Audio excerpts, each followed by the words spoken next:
Assalamualaikum warahmatullahi wabarakatuh. Saya Masudan Asidik dengan NBI 14122000281.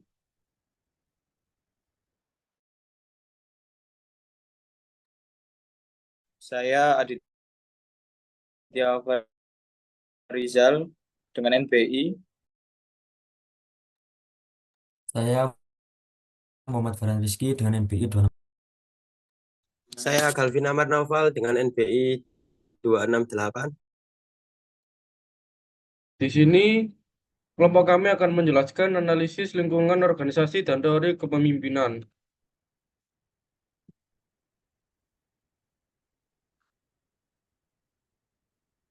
Lingkungan yang berpengaruh langsung atau direct terhadap organisasi. Lingkungan yang berpengaruh langsung terhadap organisasi atau disebut dengan lingkungan kerja. Task environment adalah elemen-elemen eksternal yang secara langsung mempengaruhi operasional dan kinerja suatu organisasi. Elemen-elemen ini meliputi pelanggan, mereka yang membeli produk atau jasa, kebutuhan dan preferensi mereka mempengaruhi keberhasilan organisasi.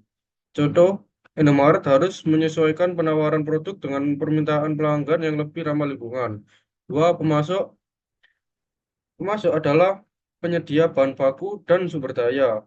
Hubungan yang baik diperlukan untuk menjaga kualitas dan ketersediaan produk. Contohnya, MC Donald's bergantung pada pasokan bahan makanan berkualitas untuk kepuasan pelanggan. Tiga, pesaing organisasi lain. Pesaing organisasi lain dalam organisasi yang sama, keberadaan pesaing mendorong inovasi dan peningkatan kualitas. Contohnya, perusahaan telekomunikasi seperti Telkomsel dan Indosat bersaing menawarkan layanan data internet. Empat, pemerintah atau regulator adalah pihak yang menetapkan kebijakan dan regulasi. Perubahan peraturan dapat mempengaruhi operasi organisasi. Contoh, pabrik manufaktur harus mematuhi regulasi pembuangan limbah untuk menghindari sanksi. Lingkungan yang berpengaruh tidak langsung terhadap organisasi. Lingkungan umum atau general environment terdiri dari elemen-elemen eksternal yang tidak secara langsung terhubung dengan organisasi sehari-hari organisasi, tetapi memiliki dampak jangka panjang terhadap keberlangsungan organisasi. Elemen-elemen ini menciptakan kerangka luas yang mempengaruhi strategi dan keputusan organisasi, meliputi satu, kondisi ekonomi, faktor makroekonomi seperti inflasi, suku bunga, dan pertumbuhan ekonomi yang mempengaruhi daya beli konsumen dan biaya produksi. Contohnya, tingginya inflasi dapat meningkatkan biaya bahan baku, mendorong perusahaan untuk menyesuaikan harga produk. Dua, kondisi sosial budaya adalah nilai-nilai kebiasaan dan gaya hidup masyarakat yang mempengaruhi preferensi konsumen. Contohnya, meningkatnya kesadaran akan gaya hidup sehat memaksa perusahaan makanan untuk menawarkan produk yang lebih sehat. Tiga, kondisi teknologi. Perkembangan teknologi yang mempengaruhi cara organisasi beroperasi dan bersaing. Contoh, kemajuan e-commerce mengubah interaksi perusahaan dengan konsumen dan tidak beradaptasi akan tertinggal. 4. Kondisi geografi, sumber daya alam, dan kesadaran ekologis yang menuntut organisasi untuk memperhatikan dampak lingkungan. Contoh, tekanan pada industri tekstil untuk menerapkan praktik berkelanjutan untuk memenuhi harapan konsumen.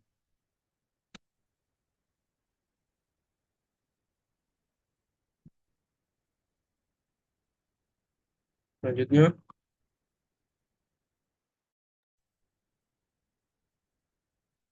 Selanjutnya ada lingkungan internal pada organisasi.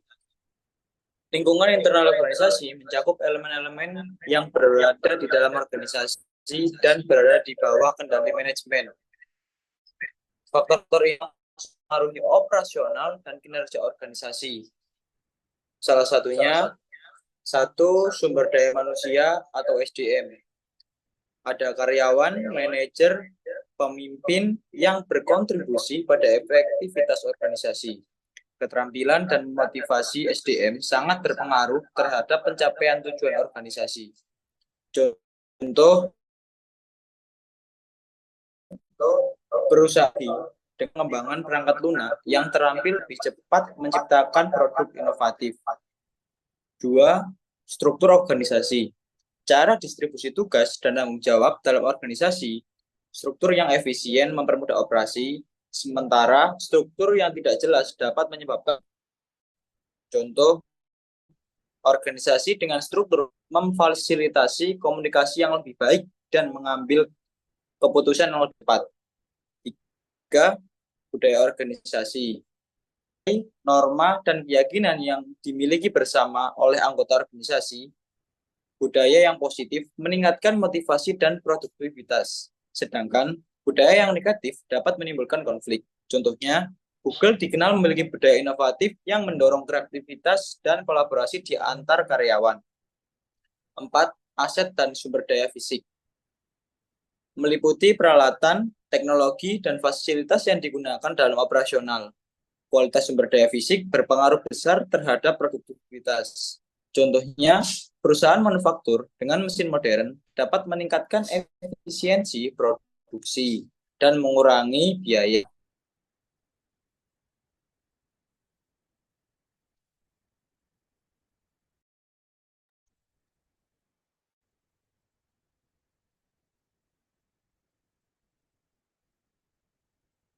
Selanjutnya, ada lingkungan eksternal pada organisasi.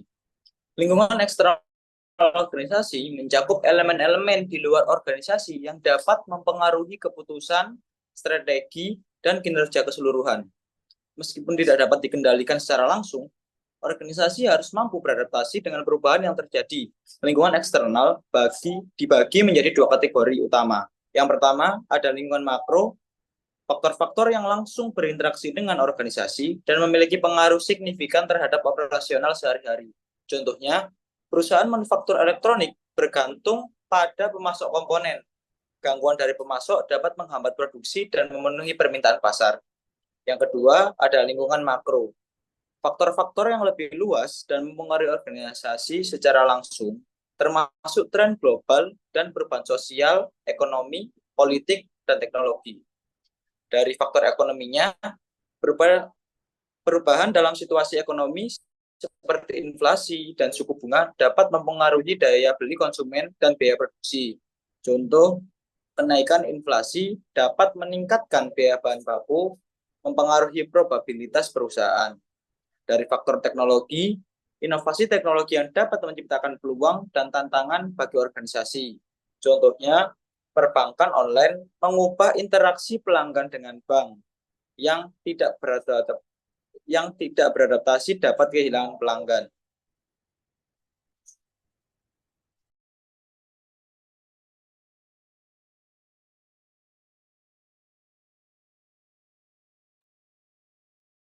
Selanjutnya, gambaran model lingkungan organisasi. Lingkungan eksternal merupakan faktor di luar kendali organisasi yang memiliki dampak signifikan terhadap operasional dan strategi bisnis. Ini terdiri dari dua subkategori. Subkategori yang pertama yaitu lingkungan makro, meliputi faktor ekonomi yang merupakan kondisi ekonomi umum seperti pertumbuhan, inflasi, dan suku bunga yang mempengaruhi daya beli dan investasi. Lalu faktor sosial budaya merupakan nilai, norma, dan perilaku masyarakat yang mempengaruhi preferensi konsumen, termasuk tren, gaya hidup, dan kesadaran lingkungan. Lalu faktor politik dan hukum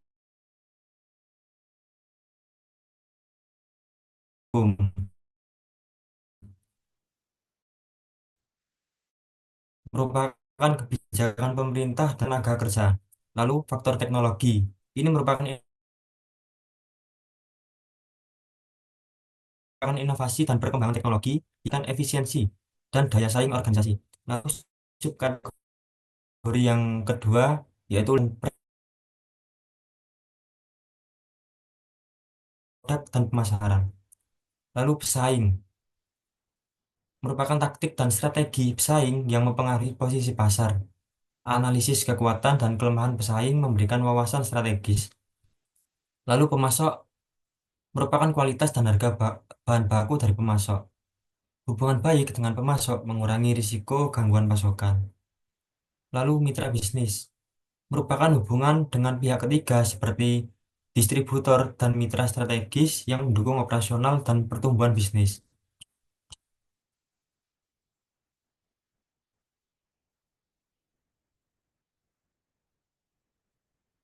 Lalu lingkungan internal. Faktor-faktor di dalam organisasi yang dapat dikendalikan mencakup yang pertama, sumber daya manusia. Ini merupakan kualitas, keterampilan, dan motivasi karyawan yang mempengaruhi produktivitas. Investasi dalam pelatihan sangat penting untuk daya saing. Lalu budaya organisasi merupakan nilai dan norma yang mempengaruhi iklim kerja dan kepuasan karyawan. Budaya positif meningkatkan kolaborasi dan inovasi. Lalu struktur organisasi. Ini merupakan pengaturan organisasi termasuk hierarki dan komunikasi internal. Struktur efisien mendukung pengambilan keputusan. Lalu yang terakhir, proses dan sistem. Ini merupakan prosedur yang mengelola operasi, termasuk manajemen rantai pasokan, serta proses efektif meningkatkan efisiensi dan kualitas. Selanjutnya,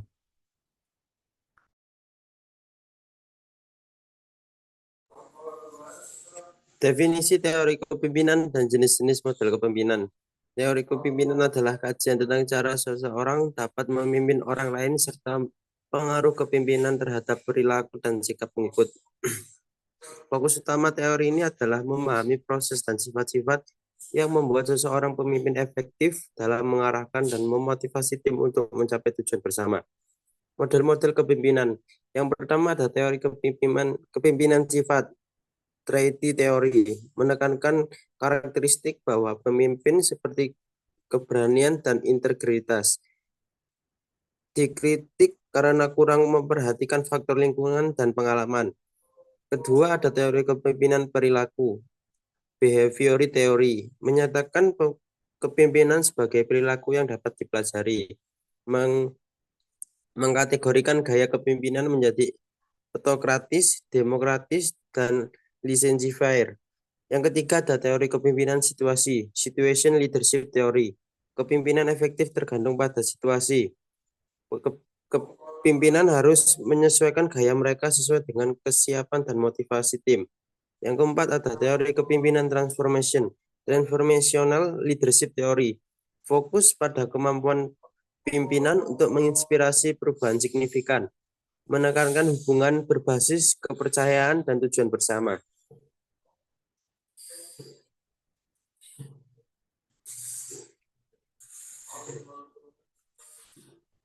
Identifikasi keunggulan dan kelemahan setiap jenis model kepemimpinan. Yang pertama ada teori kepemimpinan sifat, trait theory. Keunggulannya adalah mengidentifikasi karakteristik ideal bagi pemimpin, memudahkan seleksi pemimpin, dan memberikan panduan untuk pengembangan kepemimpinan berdasarkan karakteristik yang teridentifikasi. Kelemahannya ada dua, mengabaikan faktor situasional dan lingkungan yang memengaruhi efektivitas kepemimpinan, dan mengasumsikan sifat tertentu hanya dimiliki oleh individu tertentu, mengesampingkan potensi pengembangan individual lain. Yang kedua ada teori kepemimpinan perilaku, behavior theory. Keunggulannya adalah mendorong mengembangkan pimpinan dengan melatih perilaku tertentu, memungkinkan lebih banyak orang belajar menjadi pemimpin, dan menyediakan kerangka kerja untuk mengembangkan gaya kepemimpinan yang sesuai dengan kebutuhan tim. Kelemahannya adalah tidak mempertimbangkan pentingnya situasi dalam kepemimpinan. Gaya yang efektif mungkin bisa tergantung kondisi dan bisa menjadi terlalu kaku jika pimpinan hanya mengikuti gaya tertentu tanpa mempertimbangkan kebutuhan tim.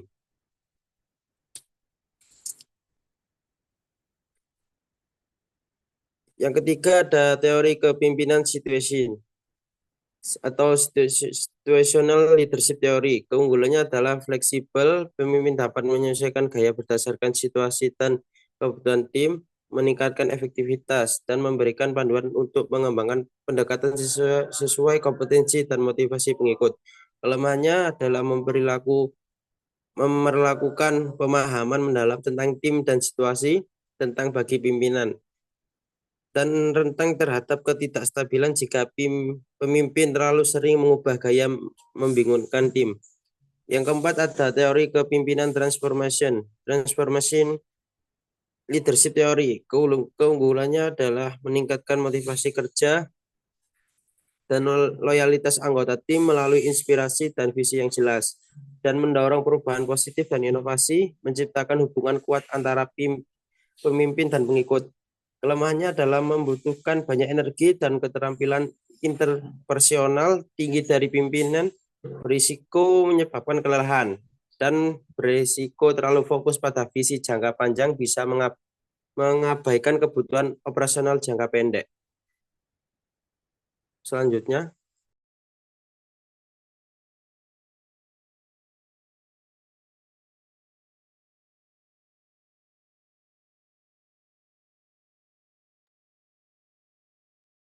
Contoh penerapan jenis-jenis model kepemimpinan pada industri atau organisasi.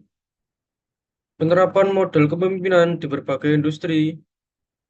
Contohnya satu, teori kepemimpinan sifat atau TRI teori. Contoh penerapan di perusahaan teknologi besar seperti Apple di bawah kepemimpinan Steve Jobs, sifat seperti kreativitas, kepercayaan diri, dan ketegasan berperan penting dalam keberhasilan kepemimpinan. Jobs dikenal memiliki visi yang kuat dan inovatif, serta berani mengambil risiko. Industri, teknologi dan inovasi di mana pemimpin visioner diperlukan untuk mendorong perubahan besar. Dua, teori kepemimpinan perilaku. Contoh penerapan di sektor pendidikan, kepala sekolah atau dekan di universitas sering menggunakan pendekatan demokratis untuk melibatkan staf dan dosen dalam pengambilan keputusan. Pendekatan ini mendorong partisipasi aktif dan memperkuat keterlibatan staf. Industri, pendidikan, dan pelayanan publik yang membutuhkan gaya kepemimpinan kolaboratif. Tiga, teori kepemimpinan situasional atau situational leadership theory. Contoh penerapannya di perusahaan Ritian Startup, kepemimpinan situasional diterapkan untuk menghadapi situasi yang dinamis. CEO mungkin mendeklarasikan ketika tim mandiri, tetapi mengubah gaya menjadi mengendalikan saat terjadi krisis. Di industri, startup atau perusahaan teknologi yang berkembang pesat saat perubahan cepat membutuhkan fleksibilitas dalam gaya kepemimpinan. 4. Teori kepemimpinan transformasional atau transformational leadership theory. Contoh penerapan di industri otomotif, Tesla di bawah Elon Musk menunjukkan kepemimpinan transaksional dengan visi revolusi energi besi dan kendaraan listrik. Musk menginspirasi karyawan untuk berpikir kreatif dan mendorong inovasi. Di industri manufaktur dan teknologi, terutama di perusahaan berfokus pada inovasi produk dan perubahan industri yang berkelanjutan.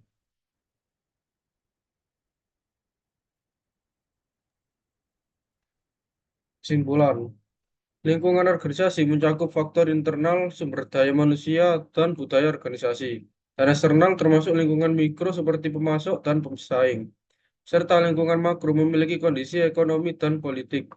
Penting bagi organisasi untuk memahami elemen-elemen ini agar dapat beradaptasi dan bertahan dalam perubahan, serta menguraikan berbagai teori kepemimpinan, termasuk teori sifat, perilaku, situasional, transformasional, transaksional, karismatik, fungsional, dan sifon. Setiap teori memiliki keunggulan dan kelemahan yang disebut dengan kebutuhan dan situasi spesifik dalam organisasi.